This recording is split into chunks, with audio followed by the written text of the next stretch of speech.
BJP UP में जिसे भी प्रदेश अध्यक्ष बनाएगी उसी की अगुवाई में पार्टी 2027 का विधानसभा चुनाव लड़ेगी। ऐसे में बीजेपी ऐसे चेहरे की तलाश में है जो पार्टी को सत्ता की हैट्रिक लगाने में मददगार साबित हो सके। माना जा रहा है कि केंद्रीय मंत्री पीयूष गोयल जल्द ही लखनऊ का दौरा करने वाले हैं और बीजेपी के नए प्रदेश अध्यक्ष का फैसला भी। ऐसे में सभी की निगाहें इंतजार में लगी हुई हैं। महाकुंभ मेले में भगदड़ से हुई मौतों की घटना की जांच शुरू हो गई है। गठित 3 सदस्यीय न्यायिक जांच आयोग ने आम जनमानस से साक्ष्य उपलब्ध कराने की अपील की है। इसके लिए कमेटी की ओर से मोबाइल फोन नंबर और मेल आईडी जारी की गई है, जिस पर लोगों से साक्ष्य भेजने को कहा गया है। आयोग ने जनता से अपील की है कि अगर उनके पास इस घटना से जुड़े कुछ वीडियोस या फोटोज हैं तो वो उन्हें भेज सकते हैं ताकि इस घटना की जाँच में सहयोग मिल सके। उत्तर प्रदेश के सरकारी स्कूलों में शिक्षा मित्रों को लेकर बड़ी खबर आई है। इलाहाबाद हाईकोर्ट ने प्रदेश सरकार को शिक्षा मित्रों का मानदेय बढ़ाने को लेकर अहम फैसला दिया है। कोर्ट ने सरकार को मानदेय बढ़ाने के फैसले को लेकर निर्देश जारी किए हैं। इसी के साथ सरकार को 1 महीने का समय दिया गया है। इसके साथ ही प्रदेश सरकार के मुख्य सचिव को 1 मई तक आदेश के अनुपालन का हलफनामा दाखिल करने का आदेश दिया गया है। श्रावस्ती में आबकारी मंत्री नितिन अग्रवाल का सैयद सालार मसूद गाजी को लेकर एक बड़ा बयान सामने आया है। उन्होंने सैयद सालार मसूद गाजी को आक्रांता और क्रूर बताते हुए कहा कि ऐसे किसी व्यक्ति को हम अपना रोल मॉडल नहीं मानते हैं और न ही उनकी याद में किसी तरह का कोई आयोजन होना चाहिए। देश और प्रदेश में उनकी याद में किसी प्रकार का कोई आयोजन नहीं होना चाहिए।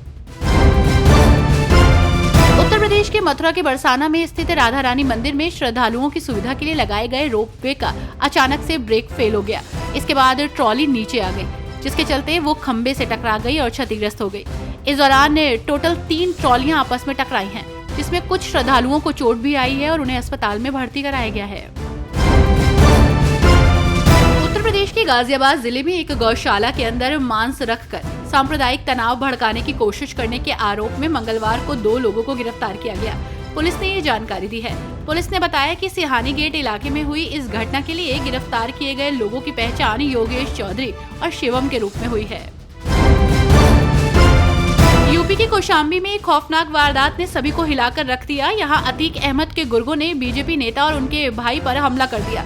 इस हमले का एक वीडियो भी सामने आया है, जिसमें कुछ बदमाश पुलिस वैन के सामने ही बीजेपी नेता पर हमला करते दिखाई दे रहे हैं। अतीक के गुर्गों ने एसएचओ की मौजूदगी में घंटों उत्पात मचाया। एसएचओ के सामने बीजेपी नेता की लाइसेंसी पिस्टल छीनने की कोशिश की गई।